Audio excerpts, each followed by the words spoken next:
Welcome to जय Manpura kitchen હું લાબી આહિર આપ સૌને મારા જય દ્વારકાધીશ। ખીચડી તો તમે ઘણા પ્રકારની બનાવીને ખાધી છે, પણ આજે હું બનાવવાની છો એકદમ અલગ, એકદમ અનોખી એવી ઢુંગારેલી ખીચડી।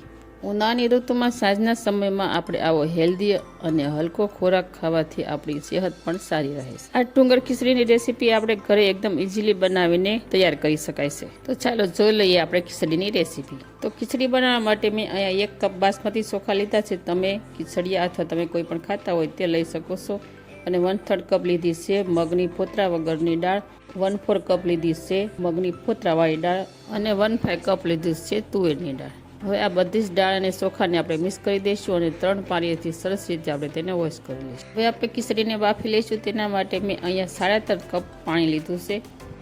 પાણી ગરમ થઈ ગયા બાદ આપણે તેમાં ચોખા અને દાળને ઉમેરી દઈશું। ત્યારબાદ 1 ટીસ્પૂન નિમક એડ કરી દઈશું, તમે સ્વાદ અનુસાર પણ લઈ શકો છો। અને 2 કટ કરેલા બટેકા એડ કરી દઈશું અને 1 રીંગણ એડ કરી દઈશું। ત્યારબાદ 1/2 ટીસ્પૂન તેલ એડ કરી દઈશું, એટલે આપણે ખીચડીનો ઉભરો ન આવે। અને ઢાંકણ બંધ કરી અને આપણે 3 વિસલ થાય ત્યાં સુધી તેને બાફી લઈશું। ત્યારબાદ આપણે વેજીટેબલનો વઘાર કરી લઈશું। તેના માટે એક પેનમાં હું 2 નાના ચમચા તેલ એડ કરી દઈશ। તેલ ગરમ થઈ ગયા બાદ 1 ટીસ્પૂન રાઈ અને જીરું એડ કરી દઈશ। રાઈ જીરાને આપણે થોડી વાર ફૂટવા દઈશું। રાઈ જીરું ફૂટી ગયા બાદ આપણે 1 તમાલપત્ર એડ કરી દઈશું અને 2 લવિંગ એડ કરી દઈશું અને 3 સૂખા મરચાં એડ કરી દઈશું। ત્યારબાદ 1 વાટકો ટમેટા એડ કરી દઈશું અને તેલના સાટા બહાર ન ઉડે તે માટે ઢાંકણ ઢાંકી દઈશું। ઢાંકણ ખોલી અને આપણે 1/2 ટીસ્પૂન હિંગ એડ કરી દઈશું અને અડધો વાટકો વટાણા એડ કરી દઈશું। ત્યારબાદ આવશે અડધો વાટકો તુવેરના દાણા, મેં લીલી તુવેરના દાણા લીધા છે। ત્યારબાદ અડધો કપ ગાજર એડ કરી દઈશું અને અડધો કપ ફણસી એડ કરી દઈશું।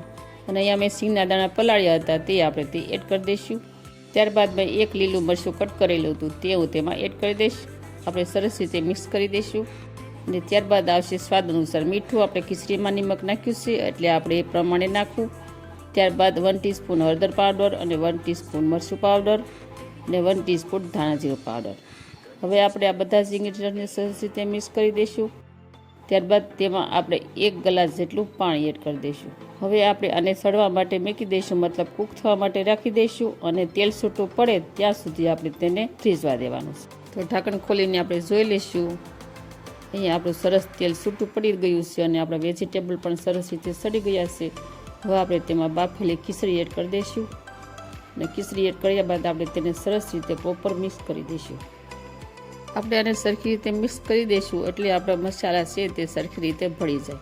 તો અહીંયા ઉપરથી આપણે લીલા ધાણા સ્પ્રિંકલ કરી દઈશું। તો અહીંયા આપણી ખીચડી થઈ ગઈ છે તૈયાર। આપણે ખીચડીને ઢુંગારી લઈશું। તો ખીચડીને ઢુંગારવા માટે આપણે 1 લોખંડની જાળી લઈ લઈશું, તેની ઉપર આપણે કોલસો મૂકી દઈશું। તમારી પાસે કોલસા ન હોય તો સૂકા લાકડાનો ટુકડો પણ તમે લઈ શકો છો। આ કોલસાનો દેતો પડે ને ત્યાં સુધી આપણે તેને ગરમ થવા દઈશું।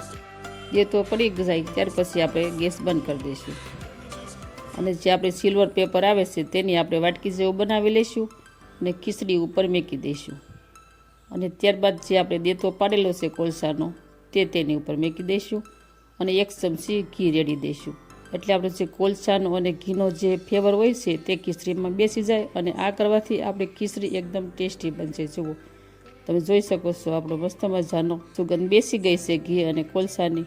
જે ઘી વધેલું છે તેવું તે ઉપરથી થોડું રેડી દઈશું। ત્યારબાદ 1 લીંબુને નિસોવી નાખશું।